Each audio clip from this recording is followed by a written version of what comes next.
अजमेर में आज क्या कुछ हुआ आप देखिए हमारे साथ। अपने महंगे शौक पूरे करने के लिए एक युवक ने चोरी की वारदात करना सीख लिया। उसे जब भी पैसे की जरूरत होती वह चोरी की वारदात को अंजाम दे देता था। ऐसे ही आरोपी युवक को आदर्श नगर थाना पुलिस ने एक स्कूटी चोरी के मामले में गिरफ्तार किया है।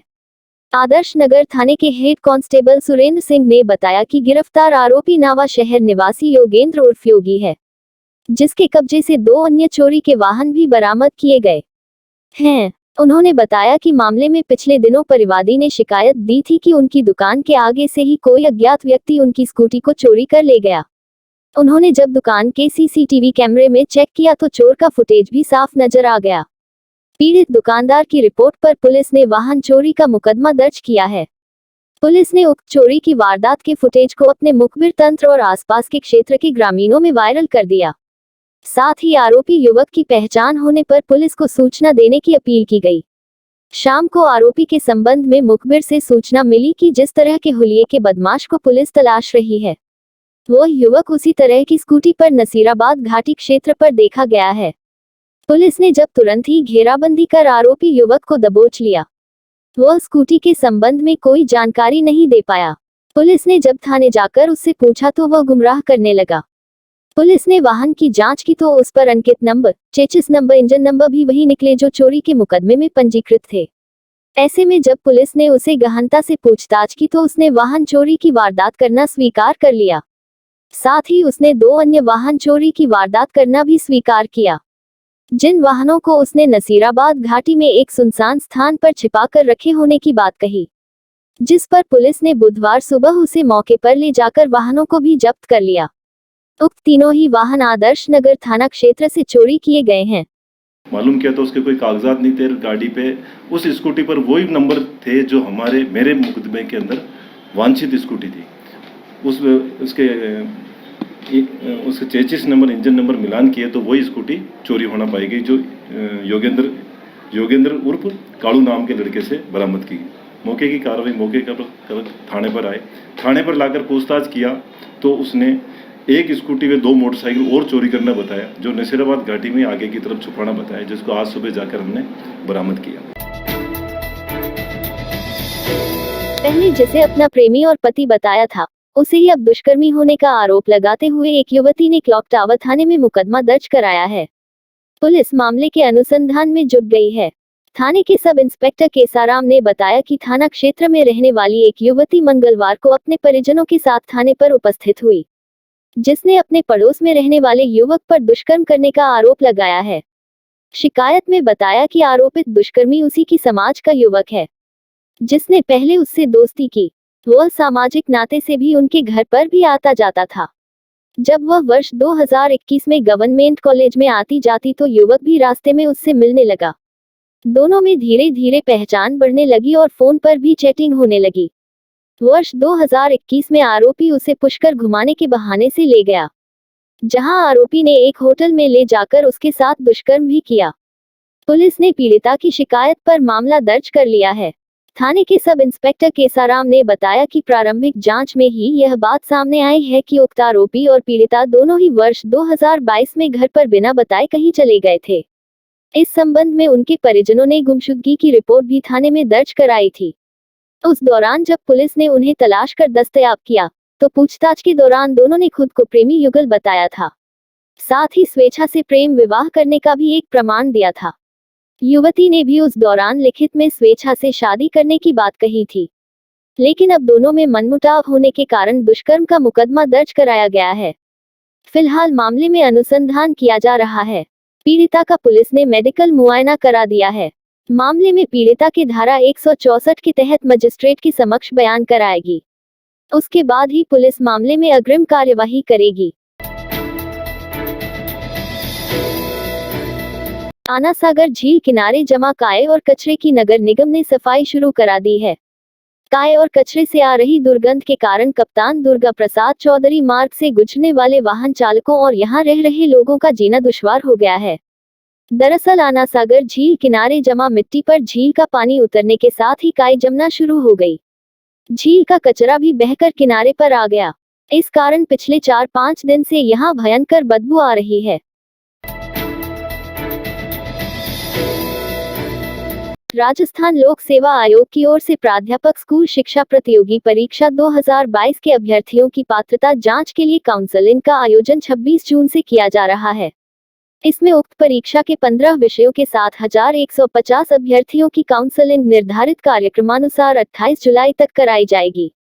काउंसलिंग में आयोग एवं संबंधित विभाग के कार्मिकों की ओर से पात्रता जांच का कार्य किया जा रहा है।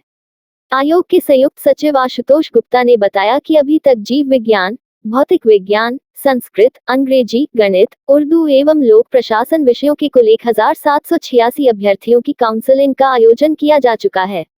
राजनीति विज्ञान, समाजशास्त्र, रसायन विज्ञान, भूगोल, गृह विज्ञान, अर्थशास्त्र, वाणिज्य एवं इतिहास विषय की काउंसलिंग प्रक्रियाधीन है। गुप्ता ने बताया कि चयन प्रक्रिया में तीव्रता लाने के उद्देश्य से वर्ष 2019-20 में आयोग द्वारा काउंसलिंग की प्रक्रिया आरंभ की गई। इसी के तहत आयोग द्वारा विचारित सूची को जारी किया जाता है। संबंधित विभाग को अभिशिक्षा भेजने में लगने वाले समय को न्यूनतम करने के लिए विचारित सूची में सम्मिलित अभ्यर्थियों के विस्तृत आवेदन पत्र तथा मूल दस्तावेजों की गहनता से जांच इस दौरान की जाती है। जांच उपरांत पात्र पाए गए अभ्यर्थियों में से मुख्य चयन सूची को जारी किया जाता है। इस प्रक्रिया के माध्यम से चयन पश्चात कार्य ग्रहण नहीं करने वाले एवं अन्य कारणों से अपात्र अभ्यर्थियों के विरुद्ध अभिस्तावना संबंधित विभाग को प्रेषित करने में लगने वाले समय में कमी आई है। आयोग की ओर से अभ्यर्थियों की सुविधा के लिए विशेष व्यवस्थाएं की गई हैं। इसमें वाटरप्रूफ टेंट के भीतर अभ्यर्थियों के बैठने की व्यवस्था, कूलर, समुचित संख्या में काउंटर एवं अन्य व्यवस्थाएं शामिल है। रोल नंबर अनुसार अभ्यर्थियों को विभिन्न काउंटरों पर भेजा जाता है। इससे काउंसलिंग का कार्य तीव्र गति से संपन्न हो रहा है। इसके अतिरिक्त आयोग परिसर में ही नोटरी की व्यवस्था भी की गई है, जिससे शपथ पत्र इत्यादि की आवश्यकता होने पर अभ्यर्थियों को अनावश्यक परेशानी न हो। आयोग में एक स्पेशल काउंटर भी लगाया गया है। दस्तावेजों में कोई कमी रहने पर अभ्यर्थी संबंधित दस्तावेज इस पर जमा करवा सकता है। दस्तावेजों के संबंध में स्पष्टीकरण के लिए स्कूल शिक्षा विभाग के कार्मिकों की टीम का काउंटर आयोग के स्वागत कक्ष में लगाया गया है। राजस्थान लोक सेवा आयोग की ओर से सभी व्यवस्थाओं को बेहतरीन ढंग से संयोजित किया गया है। आयोग के अधिकारियों एवं कर्मचारियों का व्यवहार सहयोगपूर्ण है। काउंसलिंग का कार्य बहुत ही सुगम तरीके से आयोग द्वारा संचालित किया जा रहा है। मैं पहली बार राजस्थान लोक सेवा आयोग में आई हूँ। यहाँ काफी अच्छी व्यवस्था की गई है। आयोग के कार्मिकों का पूर्ण सहयोगात्मक रवैया है। काउंसलिंग का कार्य तेजी से किया जा रहा है। आयोग की ओर से काउंटरों का आवंटन रोल नंबर अनुसार किया गया है। इससे काउंसलिंग का कार्य तेजी से हो रहा है। आयोग प्रशासन की ओर से की गई स्पेशल काउंटर की व्यवस्था एवं मौसम को देखते हुए वाटरप्रूफ टेंट आदि की व्यवस्था अत्यंत प्रशंसनीय है। बहुत अच्छा रहा, यहाँ तक का सफ़र भी अच्छा है और यहाँ पे आने के बाद हमें बहुत ही अच्छा महसूस हुआ। लोगों का व्यवहार बहुत अच्छा है, स्टाफ जो है बहुत ही सपोर्टिव है और किसी प्रकार की कोई परेशानी नहीं है। के लिए जो काउंसलिंग की जा रही है उसमें एक बेहतरीन व्यवस्था दी गई है। अभ्यर्थियों की सुविधा के लिए मौसम को ध्यान में रखते हुए टेंट जो लगाए गए हैं वो भी होंगे जिससे वर्षा से बचाव हो। महिला अभ्यर्थियों के लिए विशेष रूप से मीटिंग रूम और इसकी सुविधा के साथ साथ जरूरत पड़ने में उन्हें अपनी व्यवस्था भी दी जा रही है। राजस्थान लोक सेवा आयोग ने बुधवार को विधि एवं विधिक कार्य विभाग में कनिष्ठ विधि अधिकारी के कुल 140 पदों पर भर्ती का विज्ञापन जारी किया।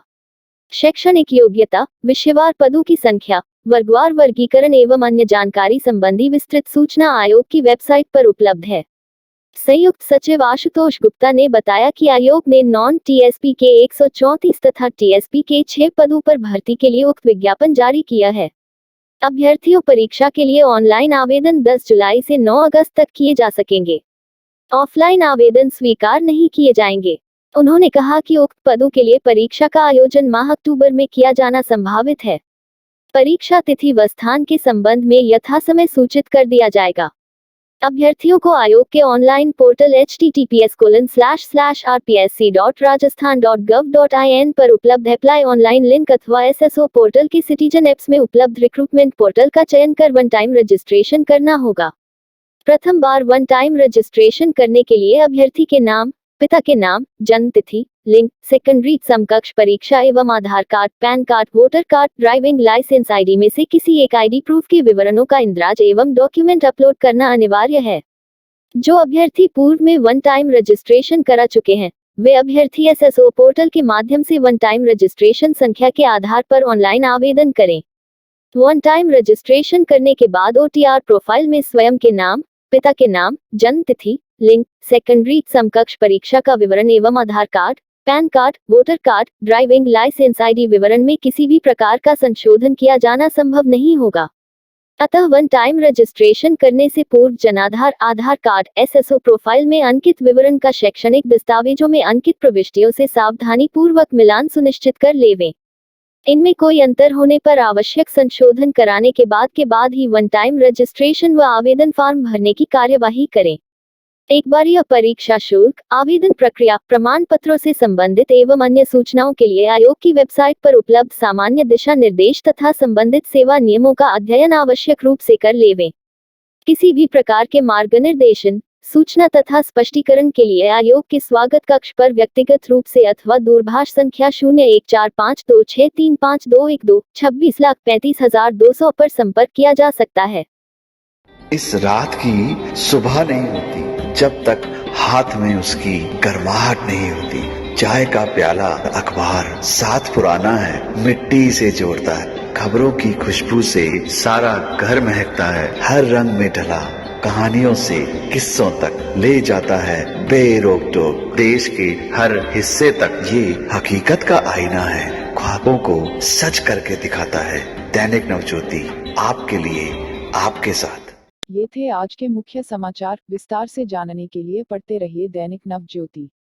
दैनिक नवज्योति के YouTube चैनल को सब्सक्राइब करें और ताज़ा अपडेट के लिए बेल आइकॉन दबाएं।